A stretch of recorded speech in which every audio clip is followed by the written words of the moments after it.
할렐루야. 여러분, 우리가 우리 주 예수님을 향한 믿음을 날마다 증진시키십시다. 주님은 지금도 믿는 자들을 통해서 역사하고 계십니다.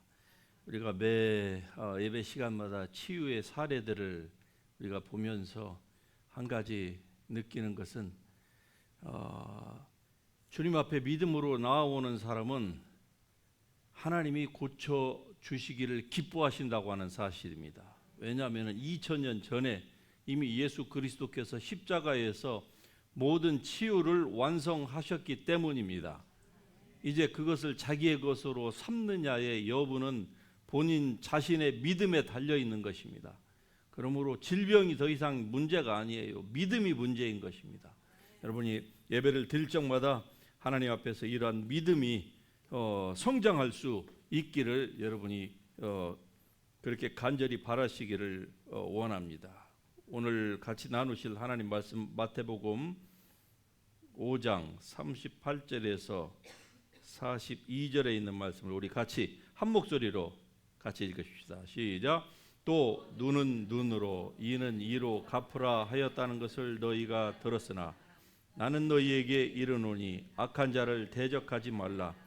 누구든지 내 오른편 뺨을 치거든 왼편도 돌려대며 또 너를 고발하여 속옷을 가지고자 하는 자에게 겉옷까지도 가지게 하며 또 누구든지 너로 억지로 오리를 가게 하거든 그 사람과 십리를 동행하고 내게 구하는 자에게 주며 내게 꾸고자 하는 자에게 거절하지 말라.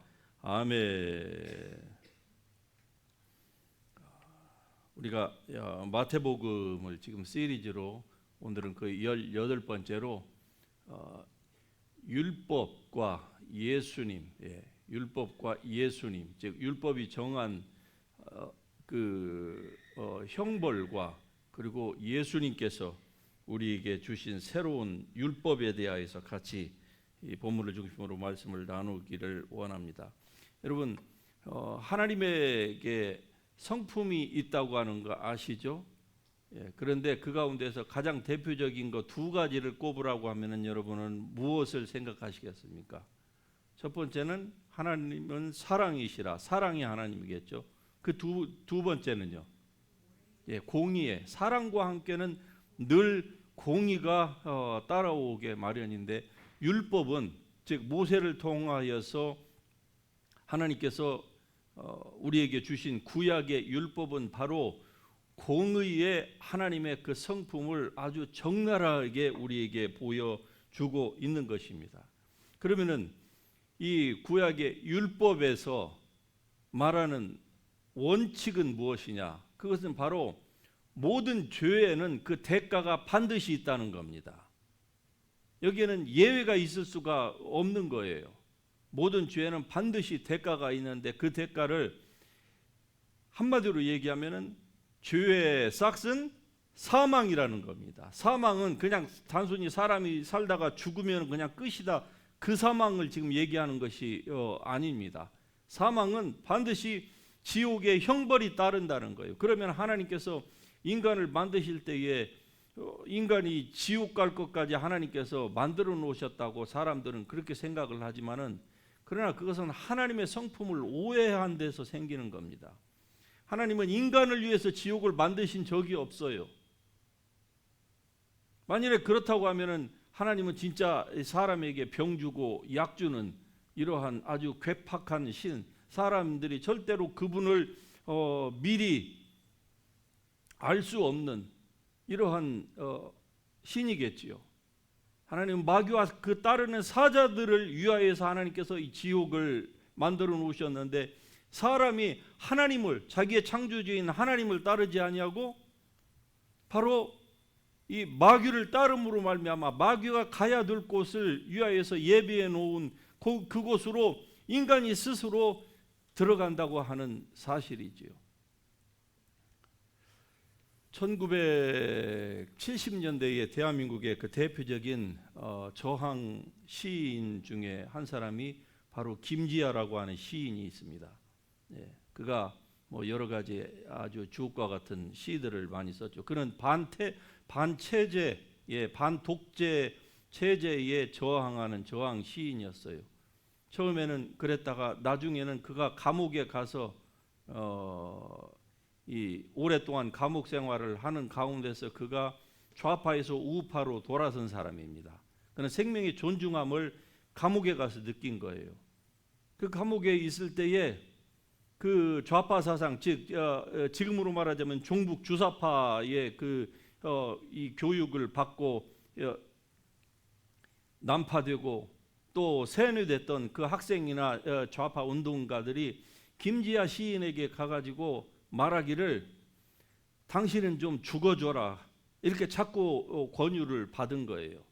당신이 죽으면은 이 나라에 당신은 영원한 신화와 전설이 될 것이다. 그에게 자꾸 종용을 한 거예요.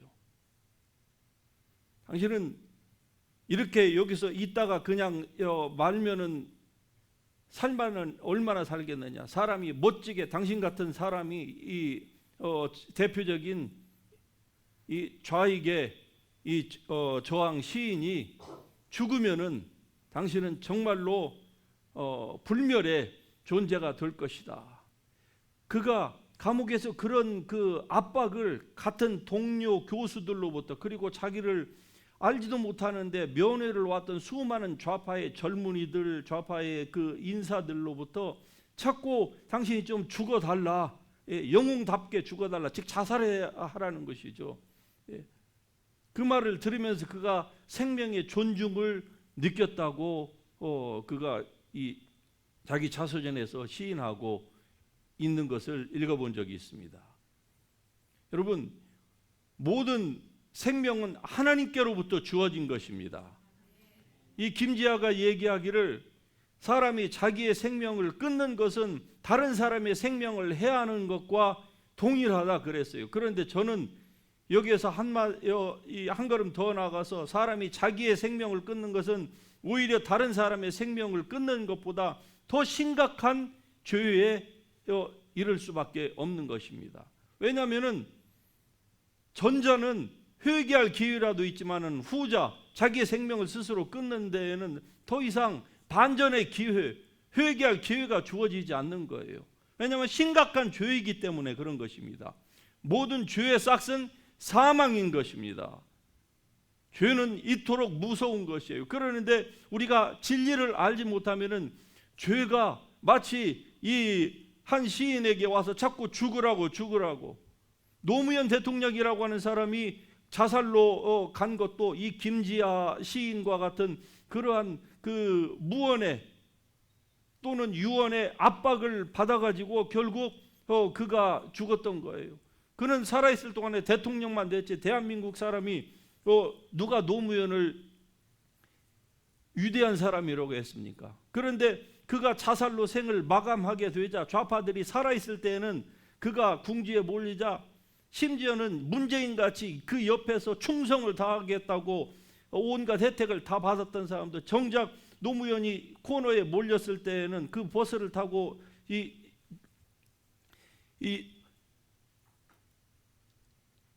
그 검사를 받으러 갔을 때는 한 사람도 동행하지를 않았던 거예요. 그러나 그가 죽자 그의 죽음을 미화시켜가지고 그를 전설적인 존재로 아주 신화와 같은 존재로 대한민국의 좌파 사이에서 지금도 별처럼 빛나는 존재로 그를 만들어버렸던 것입니다. 반드시 여러분 모든 죄에는 대가가 따르긴 마련인 것입니다. 그래서 우리가 진리 안에 거하는 것이 얼마나 여러분을 행복하고 그리고 보람된 삶으로 인도하는지 알 수가 없는 것입니다. 하나님의 진리를 사랑하시기를 주의 이름으로 축복합니다. 진리를 아는 데에 여러분 열심을 내십시다. 하나님을 예배하는 데에 열심을 내시고 지혜와 계시의 영으로 하나님 앞에 충만함을 받는 일에 열심을 내실 수 있기를 주의 이름으로 축복합니다. 오늘 우리가 읽었던 이 본문의 말씀은 사실은 출애굽기나 그리고 레위기, 신명기서를 참조한 예수님께서 참조한 말씀입니다. 그래서 단순히 그 말씀을 그냥 주님께서 율법의 말씀을 제자들에게 리사이트를 한 것이 아니라 이것을 재해석을 한 거예요. 재해석.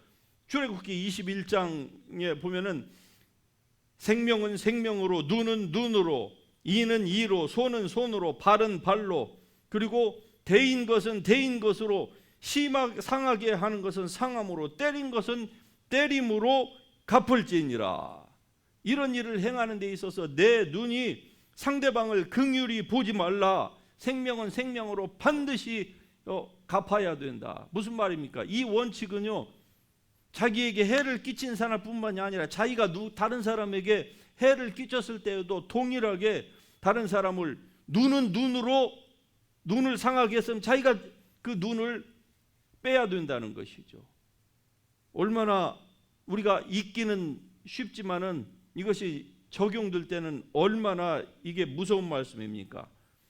여호와 하나님께서는 말씀하시기를 너의 눈이 그때에 긍휼히 보지 말라는 거예요. 손을 잃었느냐 그러면은 네가 다른 사람의 손을 상하게 했으면 네 손도 손목도 내놓아라 이 말이죠. 한마디로 죄에 대한 경각심을 말씀하는 것입니다. 그리고 이건 단순한 경각심을 뛰어넘어서 실제로 그 시대에 살았던 백성들에게는 이것이 그대로 적용이 됐어요. 나쁜 일을 행하는 사람은 돌로 쳐 죽이라고 하면은 당연히 그 사람은 돌을 맞아서 죽을 수밖에 없는 그 운명에 수많은 사람들이 처했던 것입니다. 그런데 이 말씀을 예수님께서 지금 재해석을 하시면서 뭐라고 하십니까? 너희가 눈은 눈으로 이는 이로 갚으라 하였다는 것을 너희가 들었으나 내가 너희에게 이르노니 너희는 악한 자를 대적하지 말라. 이렇게 말씀하세요. 그러니까 이 예수님의 이 말씀은 당시에 이걸 듣는 유대인들에게, 특별히 종교 이 지도자들에게는 굉장히 혁명적인 말씀으로 들릴 수밖에 없었던 것입니다. 왜? 율법에 그렇게 되어 있는데 그 율법을 예수님께서 지금 정면으로 그렇게 하지 말라 이렇게 말씀하는 거예요. 그러면 뭡니까? 율법을 지금 아예 파기시키는 것과 똑같지 않습니까? 그래서 예수님을 향하여서 율법의 파괴자다라고 했을 때 예수님은 뭐라고 하셨습니까? 너희들의 말과 같이 내가 율법을 파괴하러 온 것이 아니고 율법을 완성하러 왔다. 그 예수님의 의도를 전혀 지금 알아차리지 못하고 있었던 것이죠. 내가 너희에게 이르노니 너희는 악한 자를 대적하지 말고 오히려 너의 오른편 뺨을 치거든 왼편도 돌려대고, 이렇게 말씀해요. 여러분, 이게 말은 쉽지만은 정말로 쉬운 부분입니까? 당시 유대인들은 뺨을 때리는데 두 가지 종류로 뺨을 때렸어요. 하나는 손바닥으로 때리는 경우가 있었고 하나는 손등으로 때리는 경우가 있었어요. 손바닥으로 때리는 것도 모욕적이지만 등으로 때리면은요, 이것은 배나 모욕이 되는 아주 대단한 분노를 할 수밖에 없는. 그런데 이렇게 손등으로 맞아도 너는 한쪽을 때리면 다른 한쪽을 갖다가 이쪽도 때려주시오 하고 대라는 것이죠. 이게 가능합니까? 사람과 사람 사이에서? 또 뭐라고 말씀을 합니까? 너를 고발하여 속옷을 가지고자 하는 자에게는 겉옷까지도 가지게 하며. 당시에 겉옷은 여러분 모든 것들이 이 부족한 그 세상 가운데서 당시에 유대인들이 걸치고 다녔던 겉옷은 밤중에 이불이었습니다. 그런데 속옷 달라고 하는데 겉옷까지도, 그러면은 그 사람은 밤에 잠잘 때요, 이 캘리포니아처럼 낮에는 뜨겁지만은 저녁에는 이 기온차가 일교차가 많이 나는 곳이 팔레스타인 지방입니다. 오늘날처럼 무슨 얼마나 단열이 되는 집에서 그들이 살았겠습니까? 밤에는 그거를 덮고 자야 되는데 그것까지 주라는 얘기는 뭡니까? 아주 곤란한 지경에 처할 수밖에 없는 상황으로 처하여질 거라는 것을 아시면서도 예수님께서는 겉옷까지도 내주라는 거예요.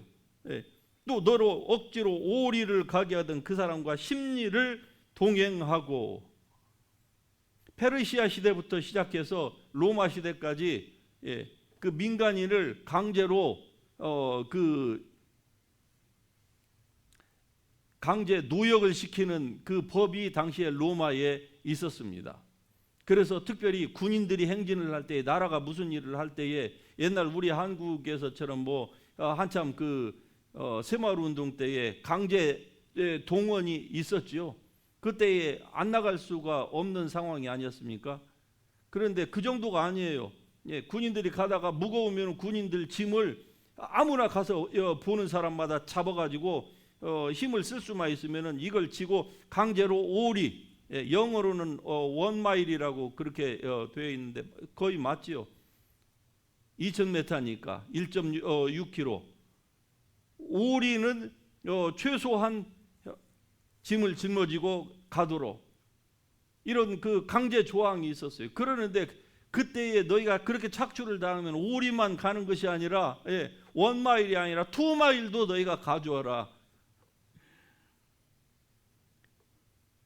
이게 우리가 얘기하기는 쉽지만은 절대로 쉬운 문제가 아닙니다. 제가 이 설교를 준비하면서 마음이 굉장히 불편해져요. 왜? 이 말씀을 깊게 들어가면 들어갈수록 아주 힘들어지는 저 자신을 느꼈습니다. 왜냐하면 이 중에서 저는 단 한 가지도 할 수가 없더라고요. 여기를 때렸는데 이쪽을 돌려준다고요? 돌려댄다고요? 지갑 달라고 했는데 차키까지 다 주는 거하고 똑같지 않겠습니까? 이걸 할 수 있는 사람, 글쎄요, 여기에 앉아 계신 여러분은 하실 수 있는 분이 있기도 하겠지만, 그러나 저는 이거 죽었다 깨어나도 못하겠어요. 아멘 하시는 분에게 은혜가 있을지어다. 하면 할수록 이 말씀을 하루 종일 붙잡고 있는데 정말로 힘들었습니다. 빨리 설교 빨리 끝내고 싶다 그런 생각이 들어요. 그냥 읽었을 때에는 그냥 이 말씀 이렇게 받아들였어요. 그런데 이 원어를 들어가서 그 데피니션을 보고 당시의 상황을 보고 이렇게 깊이 연구를 하다 보니까 나는 할 수 없는 거예요. 단 한 가지도 이 말씀 가운데서 단 한 가지도 나는 실행할 수 없다고 하는 것을 깨달았습니다. 고백할 수밖에 없는 거예요. 한마디로 여러분, 구약의 법은요, 보복의 규정입니다. 보복을 받는 그대로 해 주라는 거예요. 그게 하나님의 공의의 성품이라는 것이죠. 여기에서 자유롭게 될 사람이 어느 누가 있겠습니까? 어떤 사람도 이 법에서, 그래서 수많은 사람들이 이 구약 시대에는 죽어갔고, 그리고 아주 심각한 죄 가운데에서 일평생을 살 수밖에 없었는데, 그런데 예수님께서는 오셔가지고 그 정도의 말씀을 하신 게 아니에요. 그 정도가 아니라 너희가 이 옛사람의 말한 바 이런 말을 너희가 들었다. 이때 옛사람의 말한 바는 바로 이 출애굽기 그리고 민수기 신명기에 나오는 이 보복의 규정에 관련된 이 율례를 너희가 들었거니와 내가 너희에게 말하노니 너희는 원수를 원수로 갚지 말라 이 말이죠. 그러니 예수님의 말씀은요, 그냥 단순히 그냥 불편한 정도가 아니라 이건 두 손을 들 수밖에 없는 상황으로 우리를 내모는 것입니다.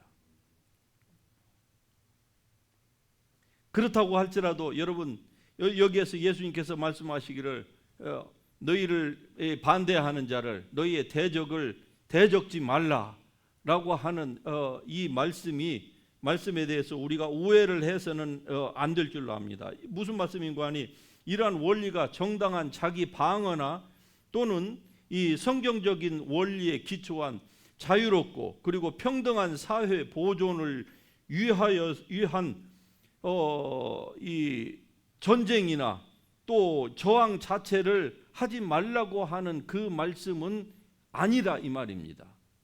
오늘날의 한국의 사정을 한번 빗대어서 생각을 해보십시다. 지금 한국에서 벌어지고 있는 일들을 우리는 잘 알고 있습니다. 지금 돌아가는 그 상황이 마치 옛날 2차 대전이 벌어지기 직전에 독일에서의 그 나치, 즉 히틀러의 그 정권 하에서 일어났던 그 상황과 지금 한국에서 벌어지고 있는 상황이 매우 흡사하다고 하는 것이 역사를 깊이 연구하고 있는 역사가들의 지금 현재 평가입니다. 무슨 말인 줄 아시겠습니까? 그때에 독일에서 괴벨스라고 하는 이 선동가가 일어났어요. 그가 얘기하기를 거짓말을 하면은 사람들이 처음에는 의심을 하는데 계속 거짓말을 하면은 그 다음에는 불편해하고 그 다음에 계속 그래도 거짓말을 하면 그것을 진짜로 받아들여서 그 다음부터는 무슨 거짓말을 해도 그 사람 입에서 나오는 말은 사람들이 다 진짜로 믿는다는 거예요. 지금 대한민국에서 전 국민의 반절이 이 괴벨스의 선동과 같은 이러한 선전선동, 공산주의식의 그 선전선동에 놀아나서 이재명이라고 하는 사람이 무슨 말을 해도, 그 당이 무슨 말을 해도 나머지 반절은요 그 사람들 말을 전체를 다 그냥 믿는 거예요. 왜? 완전히 거기에 포로가 돼가지고 다 잡힌 거예요. 이 괴벨스라고 하는 사람이 이 선전선동을 하면서 그가 알게 된 것은 민중이라고 하는 것은 굉장히 어리석다는 것이죠. 여러분 그런 말을 많이 들어봤죠. 그리고 빨리 잊어버린다는 겁니다. 그리고 선전선동이 약하다는 거예요. 그래서 복잡한 얘기 필요 없고 똑같은 얘기를 계속적으로 반복적으로 한 100번만 하면은 완전히 다 잡혀 들어간다는 거예요. 그래서 독일이 이 나치, 즉 나치당인 이 히틀러 한 사람에게 완전히 넘어간 거예요. 그 후로는요 독일의 교회가 다 침묵을 했습니다. 목사들도 다 침묵을 했어요. 정치가들은 말할 것도 없이 오직 본회퍼라고 하는 이 목사님 한 분만 미국에서 아이빌리그에서 신학에서 공부를 하다가 여기서 공부하면 여기에서 신학교 대학교 교수가 되고 편안한 삶을 살 수가 있는데 미친 운전자를 끌어내려야 된다고 해서 죽을 줄 알면서도 독일로 간 거예요. 그래서 이 암살 제거를 시도를 했다가 모의를 했다가 발각돼 가지고 그가 형장의 이슬로 사라졌죠. 그 후에 7일 만에 일주일 만에 이 히틀러가 자살을 한 거 아닙니까? 그리고 2차 대전이 끝나게 된 것이죠. 여러분 왜 이러할 때에 교회가 잠잠해서는 안 되는 줄 압니까? 바로 지금 벌어지고 있는 미국에서도 그런 일들이 벌어지고 있었고 지금 한국에서 더 아주 첨예하게 지금 벌어지고 있는 이런 일들에 대해서 교회와 교인이 잠잠하지 말아야 될 이유는 무엇인가 하니 이것은 여호와를 미워하는 것에 대하여서 교인들이 분노하고 있지 않다고 하면은 이것 또한 죄라고 성경이 잠언 8장에서 분명하게 말씀하고 있는 것입니다. 여호와를 경외하는 것이 악을 미워하는 것이라. 그런데 여호와를 지금 정면으로 반대하고 교회를 없애겠다고 하고 이 이재명이가 정권을 잡으면은 공무원의 30%를 이 동성애자들로 다 대체하겠다고 하는데도 불구하고 다 국민의 반절, 기독교인의 반절이 거기에 다 찬동을 하고 있는 거예요. 이건 아주 심각한 집단적인 악에 걸린 것입니다. 온 나라가 어둠에 다 사로잡혀 갖고 뭐가 뭔지 이 흑암을 광명이라고 광명을 흑암이라고 얘기를 하고 선을 악이라고 하는데도 불구하고 모르는 거예요. 참담하고 있는 겁니다. 이 상황이 여러분 얼마나 심각한지 아시겠습니까? 39절에 보면 악한 자를 대적하지 말라. 여기서 이 악한 자라고 하는 것은 자기 자신에 대하여 유해를 가하는 비열한 상대를 얘기를 하는 것입니다. 이러한 상대에 대하여서 모세 율법은 뭐라고 합니까? 똑같이 주먹은 주먹으로 눈은 눈으로인데 예수님은 그런 사람을 상대하지 말고 어떠한 복수도 삼가하라는 거예요. 왜 예수님께서 이 말씀을 하셨을까요? 이것은 만일에 그것을 눈을 눈으로 갚으면은요, 이게 복수가 계속적으로 반복이 되고, 이 복수가 복수를 불러 일으켜서 결국 그 개인과 집단 사이에 이 피해 보복이 끝이 없을 것이라고 하는 것이죠. 그래서 모든 심판을 하나님 앞에 맡기라, 예수님께서는 이렇게 말씀하고 있는 거예요. 그것이 그 사람 당사자에게 좋다는 거예요. 그러나 말이 쉽지 이걸 사람이 실천을 할 수 있는 사람이 얼마나 되겠습니까? 다 빼앗기는데도 이거 남은 것까지도 다 젓가락까지도 다 가져가시오, 이렇게 얘기할 수 있는 사람이 도대체 몇 사람이나 되겠습니까? 오른편 밤을 치거든 왼편 밤도 돌려대고, 속옷을 달라고 하면은 겉옷까지도 다 내어주고, 우리 하면은 심리까지도 다 동행해 주라고 하는 것이 주님의 말씀일진데, 여러분, 이 말씀은 사실은 우리를 위해서 주신 것은 분명해요. 그러나 이 말씀에 과 함께 우리에게 지금 예수님께서 하시고자 하시는 이 말씀의 이 포인트는 무엇인가 하니, 여러분, 사람은 자기 스스로를 구원할 수 없다고 하는 사실입니다. 하나님 앞에서 우리가 아무리 선행을 행하고 종교적인 열심과 노력을 기울인다 할지라도 우리 스스로는 자기 자신을 구원하지 못할 뿐만이 아니라 하나님으로부터 인정도 받지 못한다고 하는 사실입니다. 그 이전에 무엇이 있어야 되느냐? 믿음이 있어야 되는 거예요. 할렐루야. 여러분의 믿음이 중요한 이유가 바로 여기에 있는 것입니다. 여러분의 믿음을 사용하실 수 있길 주의 이름으로 축복합니다. 하나님께서 예수님과 같은 이런 좋은 믿음을 다 주셨는데 왜 어떤 사람들은, 아니 대다수의 사람들은 그 믿음을 땅에 그냥 묻어 놓습니까? 그리고 자기만을 위해서 삽니까? 필요할 때에만 그것을 꺼내가지고 하나님 앞에 나와서 필요가 채워지면은 또 없던 것으로 여기고 자기의 왜 삶을 살아가려고 합니까? 왜 나이만 조금 들으면은 왜 그냥 뒤로 물러가고, 무슨 일만 있으면은, 이런 태도는 절대로 하나님이 기뻐하시는 태도가 아니라고 하는 사실을 여러분이 분명히 알 수 있기를 주의 이름으로 축복합니다.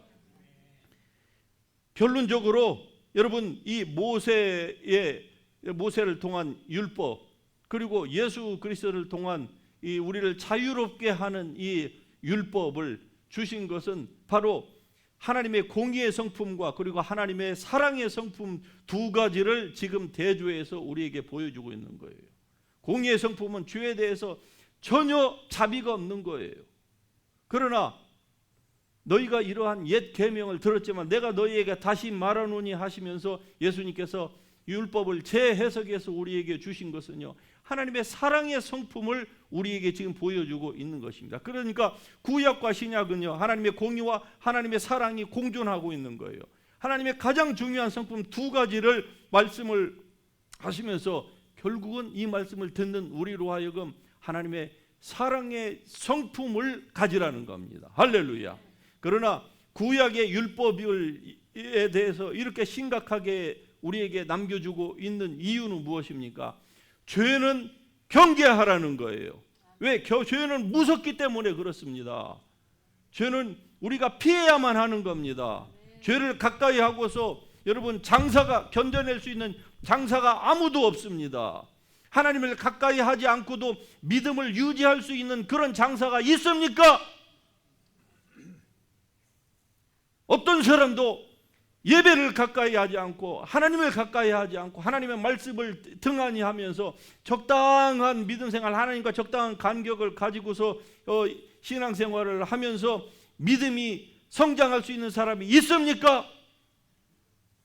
아무도 없는 것입니다. 아무도. 주님과의 일정한 간격을 유지하면 그 사이에 마귀가 끼어들어오는 거예요. 세상이 끼어들어와요. 죄악이 들어옵니다. 그러면 어쩔 수 없이 우리는 죄를 지을 수밖에 없는 거예요. 하나님과의 밀착이 되어 있어야만이 공기방울 하나도 들어올 수 없도록 하나님과 가까이, 하나님을 가까이 하라. 할렐루야. 그리하면 너희를 가까이 하시리라. 두 마음을 품은 자들아, 하나님을 가까이 하라. 하나님을 가까이 하십시다. 그것이 여러분의 삶의 행복과 그리고 큰 형통과 그리고 평안함을 주는 첩경인 것입니다. 하나님을 가까이 하십시다. 예배를 통하여서, 기도를 통하여서 열심을 내십시다. 요즘 우리가 살고 있는 이 세상 너무나도 우리를 느슨하게 해주는 세상입니다. 교회를 나오지 않아도 그냥 침대에 빈둥빈둥 누워서도 설교, 온 세계 설교를 다 들을 수 있는 세상이에요. 그것이 우리에게 주는 유익도 잘 활용하면 있을 수 있지만은, 그러나 많은 경우에는요, 그것이 우리를 아주 너무나도 게으르고 나태하게 만드는 거예요. 우리의 신앙을 오히려 후퇴시키는 결과를 가져오고 있다고 하는 것을 우리는 팬데믹을 지나면서 잘 알고 있습니다. 그러므로 열심을 회복하십시다. 항상 하나님을 가까이 하라. 그리하면 너희를 가까이 하시리라. 컨디셔널로 우리에게 주신 거예요. 여러분이 하나님을 가까이 할 수 있기를 바랍니다. 기도를 하되 열정적으로 뜨겁게 기도하십시다. 하나님을 섬기되 열심을 품고 소망 중에 즐거워하며. 왜? 하나님은 당신의 뜻대로 행하는 자에게 하나님께서, 예수 그리스도께서 먼저 가셔서 지금 여러분을 위하여서 황금집이 아니라 온갖 보석으로 치장된 맨션을 짓고 계시는데, 그런데 정작 예수님이 맨션을 준비해 놓으셨는데 여러분이 거기에 들어갈 자격이 없으면은요, 어떻게 될까요? 그걸 꼭 그날에 가서 뭐 집 앞까지 가가지고 들어가려고 하니까 키가 없어가지고 뒤돌아서서 저기 푸르고 푸른 잔디밭에서 영원히 나무 밑에를 빙빙 돌면서 영원히 거기서 사시겠습니까? 아니면은 그 메스터 키를 받아가지고 들어가시겠습니까? 대답이 없으시네. 또 기분이 안 좋으신가 보다. 열심을 품으십시다. 공의의 하나님은 여러분이 행한 대로 갚아주신다는 거예요. 물론 그 불신자와 같이 그렇게 하나님께서 우리를 그렇게 하시지는 않으시죠. 하지만은 그리스도인으로서 이 땅에서 여러분이 행한 대로 분명히 선악간에 하나님이 다 갚아주십니다. 할렐루야. 그 상 주실 일을 바라보면서 우리의 삶을 절제하면서 주님 앞에 열심을 내십시다. 힘을 다하십시다. 말씀을 드릴 때 목청이 터지도록 아멘 좀 하십시다. 할렐루야. 아멘. 찬양하십시다. 일어나셔서 찬양하십시다. 여러분, 우리가 일한 대로 갚아주시는 공의의 하나님을 찬양합니다. 하나님은 예수 그리스도를 통하여서 사랑의 하나님의 성품을 보여주셔서 누구든지 그리스도 안으로만 들어오면은 이전 것은 보지 아니하시고 죄악도 기억지 아니하시고 우리를 다 용서해 주시는 사랑의 하나님께서 이제 우리를 부르시고 난 이후에는 우리가 일한 대로 갚아주시려고 우리를 위하여서 영광의 면류관을 예비하고 계십니다. 한 사람도 이 영광의 면류관을 쳐다만 보고 자기의 것으로 받지 못하는 이러한 불상사가 없도록 열심을 내십시다. 우리의 힘으로서 아니 됩니다. 우리가 주의 말씀을 들었다시피 우리가 어떻게 한쪽 뺨을 때리면 다른 뺨까지 대어줄 수가 있습니까? 이론으로서는 가능하지만 그러나 이것을 실천할 수 있는 사람이 한 사람도 없습니다. 그러므로 사랑의 하나님 앞에 의존하듯이 우리가 이제는 성령 하나님께 의존하여서 주님의 은혜와 능력을 받고 우리도 믿음으로 살기를 원합니다. 하나님 도와주시옵소서. 나의 연약한 육체도 이기고 온전히 하나님의 뜻대로 살기를 원합니다. 성공적인 삶을 살기를 원합니다. 하나님 도와주시옵소서. 주의 이름 한번 동성으로 부르고 같이 기도합니다. 주여.